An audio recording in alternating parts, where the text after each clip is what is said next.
توحید ایک ایسی چیز ہے کہ اس پہ اگر 100 دفعہ بھی بیان ہو جائے تو وہ کم ہے، کیونکہ یہ ہمارے مذہب کے بنیادی عقیدوں میں سے ایک عقیدہ ہے۔ اگر آپ کو توحید سمجھ میں ہی نہیں آئے گی کہ توحید کہتے کس کو ہیں، تو ایمان کا پہلا اسٹیپ ہی گیا، پہلی سیڑھی پہ قدم ہی نہیں رکھا آپ نے۔ تو اللہ کے ساتھ عبادت میں کسی کو شریک کرنا، یہ کیا ہے؟ شرک۔ اب اس کا ایک علمی انداز ہے کہ عبادت کی 3 قسمیں، عبادت کی 4 قسمیں، صحیح ہے نا؟ میں اس انداز سے بیان نہیں کرتا کیونکہ عوام کی سمجھ سے وہ کیا ہے؟ بالا تر ہے، جو ہمارے مدارس میں جو سمجھانے کا انداز ہے۔ میں اس قسم پہ بات کرتا ہوں، اس شرک پہ جو مارکیٹ میں سب سے زیادہ چل رہا ہے۔ وہ چھوٹ جائے گا تو باقی خود بخود چھوٹ جائیں گے، چاہے درجنوں قسمیں ہوں۔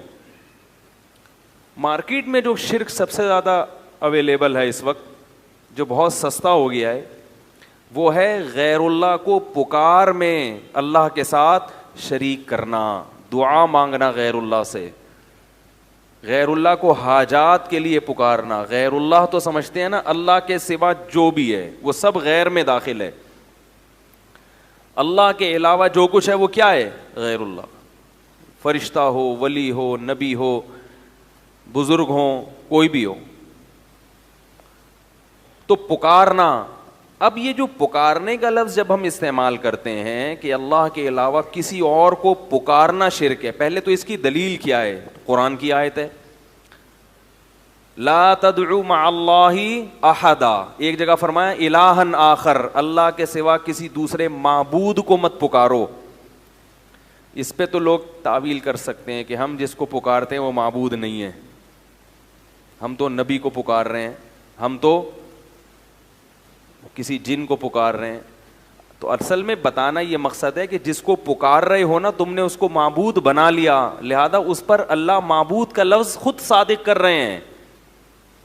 بات آ رہی ہے سمجھ میں؟ چلو یہ پیچیدہ اگر ہو رہی ہے تو اس سے بھی آسان آیت قرآن کی، لا تدعو مع اللہ احدا، اللہ کے ساتھ کسی اور کو مت پکارو، یہاں تو معبود کا لفظ بھی نہیں ہے۔ تو اس سے کیا پتا چلا میرے بھائی کہ اللہ کے علاوہ کسی اور کو پکارنا یہ کیا ہے؟ شرک ہے۔ سمجھ میں آ گئی؟ لیکن ہر قسم کی پکار شرک نہیں ہے۔ اس آیت کا یہ مطلب نہیں کہ کیونکہ ہم تو صبح شام پکارتے ہیں، او بھائی ادھر آنا، ادھر پکار لیا نا، یار آپ لوگ کو اتنی مشکل سے ٹرین کر کے گیا تھا، پھر ویسے کہ ویسے ہی ہو گئے۔ بھائی دیکھو آپ بلاتے ہیں، او بھائی ادھر آ، یہ بھی تو پکارا نا۔ تو ممکن ہے کوئی کہ یہ تو بھائی اس سے پتہ چلتا ہے کہ اس سے میں ہر قسم کی پکار داخل نہیں ہے، بلکہ مدد کے لیے پکارنا کیا ہے؟ شرک ہے۔ مدد کے لیے پکارنا کیا ہے؟ شرک۔ اب پھر ایک سوال پیدا ہوگا کہ بھائی مدد کے لیے بھی ہم دن اور رات پکارتے ہیں، بھائی میری مدد کرو یار، ہیں بھائی کہتے ہیں نا، یار میری مدد کرو یار، پیسے نہیں ہے میرے پاس، بچہ بیمار ہے گھر میں، بیگم بھاگ گئی۔ لوگ مختلف قسم کے مسائل ہیں لوگوں کے ساتھ، ٹھیک تو مدد کرو میری۔ مجھے تو دن رات فون آتے ہیں لوگوں کے، یہ ہو گیا، یہ مدد، میں کہتا ہوں بھائی میں کیا کر سکتا ہوں یار۔ تو مدد کے لیے پکارنا یہ بہت اہم چیز ہے کہ کس قسم کی عمومی مدد کے لیے پکارنا شرک نہیں ہے۔ ایسا نہیں کہ جو بھی جس کو مدد کے لیے پکارے گا وہ کافر ہو جائے گا۔ ایسے تو ہم ہیلپ لائن کا مطلب ہی مدد، ہیلپ کا مطلب کیا ہے؟ مدد کریں۔ ہیلپ لائن پہ فون کریں آپ تو مدد ہی کے لیے وہ نمبر دیا گیا ہے۔ تو پتہ یہ چلا کہ بھائی ہر قسم کی پکار بھی شرک نہیں ہے، اور ہر قسم کی مدد کے لیے پکارنا بھی شرک نہیں ہے۔ تو ایسی پکار، پھر کون سی پکار شرک ہے؟ تو جب بھی کوئی کہا کرے نا آپ سے کوئی بھی کہ غیر اللہ کو پکارنا شرک نہیں ہے، تو اس سے پوچھا کرو پھر کون سی پکار شرک ہے کون سی نہیں۔ قرآن کی آیت کا آپ ہمیں مطلب بتا دو تو ہم اپنا والا مطلب چھوڑ دیں گے، آپ کا والا مطلب لے لیں گے۔ لیکن نہ تو آپ اس آیت کا کوئی مطلب ہمیں بتاتے ہو اور نہ پھر اس مطلب کو مانتے ہو جو ہم بیان کر رہے ہیں، تو پھر اس آیت کا تو یہ تو لغو ہو گئی نا، اس کا تو کوئی مفہوم بنا ہی نہیں۔ بھائی کیا خیال ہے؟ وہ کہتے ہیں نا غیر اللہ کو پکارنا اگر شرک ہے تو تم بھی تو پکارتے ہو، تم بھی تو پکارتے ہو. تو آپ کہیں کہ آپ بتا دو پھر اس آیت کا صحیح مطلب کیا ہے، کون سی پکار شرک ہے اور کون سی پکار شرک نہیں ہے. ہم ایک مطلب بیان کر رہے ہیں جو قرآن و حدیث سے ثابت ہے. اگر آپ کو وہ سمجھ میں نہیں آتا تو پھر آپ بتا دیں.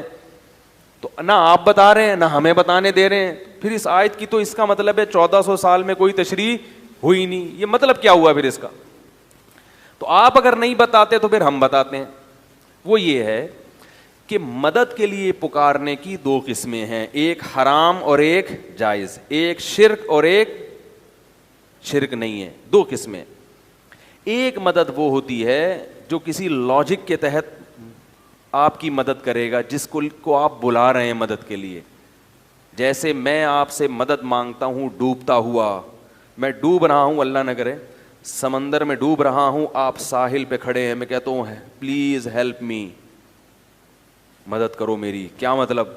فون کرو حکومت کو، جو غوطہ خور ہیں ان کو جا کے بتاؤ، ہیں بھائی، یہی ہوگا نا. تو یہ سب لاجک ہے نا اس کی. بھائی آپ چلیں گے، ٹانگیں استعمال کریں گے، فون کریں گے، فون کے بٹن گھمائیں گے تو لہریں، ریڈیائی لہریں استعمال ہوں گی. ٹھیک ہے نا. آپ کی آواز کو ریڈیائی لہروں میں چینج کرنے کا ایک انہوں نے مشین بنائی ہوئی ہے، نمبر ہیں. یہ سب چیزیں ایسی ہیں جو لاجک ہے اس کی، کوئی نہ کوئی وجہ ہے اس کی، خود بخود نہیں ہو رہی ہے. لیکن اگر میں سمندر کے اندر ڈوب رہا ہوں، مجھے پتا ہے کہ نہ کوئی کشتی پہنچ سکتی ہے، نہ ساحل تک میری آواز پہنچ سکتی ہے، کوئی بھی اس وقت کسی بھی لحاظ سے اسباب کی دنیا میں میری مدد نہیں کر سکتا، کیونکہ سمندر کے بیچ میں اکیلا ہوں، کشتی الٹ گئی ہے، نہ میرا موبائل کام کر رہا ہے یا موبائل پانی میں ڈوب گیا ہے. ایسے موقع پہ اگر میں کسی کو پکاروں گا تو اس پکار پہ لبیک کہنے کی کوئی سائنٹیفک لاجک، کوئی سائنسدان اس کو تسلیم نہیں کرے گا. کوئی سائنسدان یا کوئی عقل مند آدمی نہیں کہہ سکتا کہ بھائی اس وقت کوئی کہہ رہا ہے، نہ کوئی اتنی دور تو انسان کی آواز نہیں پہنچ سکتی. ٹھیک ہے نا. اور ایسے موقع پہ کوئی آپ کی آواز سن ہی نہیں سکتا، کیونکہ انسان کی سماعت بھی ایک حد تک ہے، اس سے زیادہ انسان سننے کی صلاحیت، بولو بھائی، نہیں رکھتا. ایسے موقع پہ آپ اللہ کے علاوہ اگر کسی کو پکارو گے، اللہ تو سن سکتا ہے، ہر وقت ہر ایک کی پکار سنتا ہے. بلکہ اللہ تو اگر آپ ڈوب بھی گئے نا، مر بھی گئے، پھر بھی نکال کے زندہ کر سکتا ہے. اس کے ہاں تو کسی چیز کی لاجک کا ہونا، اس کی کوئی حیثیت ہی نہیں ہے.